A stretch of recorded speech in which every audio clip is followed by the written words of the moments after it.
जल, जमीन, जंगल निसर्गाने सजीवांना दिलेली सर्वात मोठी देणगी आहे. म्हणूनच आज या सर्वांचे जीवनमान बहरलेले दिसते.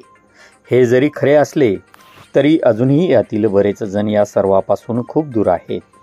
महाराष्ट्रातील मराठवाड्यासारख्या दुष्काळग्रस्त प्रदेशात नेहमीच राजकीय पुढाऱ्यांच्या तसेच प्रशासनाच्या अकार्यक्षम नेतृत्वामुळे व त्यांच्या नियोजन शून्यतेने इथे पिण्याच्या पाण्याची गंभीर समस्या भेडसावत असते.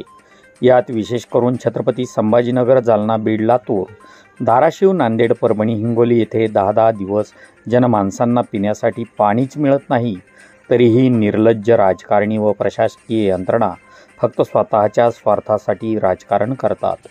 यात सर्वांना लाजवणारी व मान खाली घालायला लावणारी बाब म्हणजे एक 12वी शिकलेला ध्येयवेडा शिवाजी कॉलनी, मुकुंदवाडी, छत्रपती संभाजीनगर येथे राहणारा कृष्णा दादाराव भादवे हा तरुण. पित्याचे छत्र हरवलेला आणि निस्वार्थ भावनेतून झपाटलेला तरुण स्वतःच्या पैशाने ट्रॅक्टर व टँकर भाड्याने घेऊन टँकरवर महामानवाची छायाचित्र लावून एकतेचा संदेश देत मोफत पाणी वाटप करत आहे. त्याच्या या कार्याला न्यूज लोकमंचतर्फे सलाम.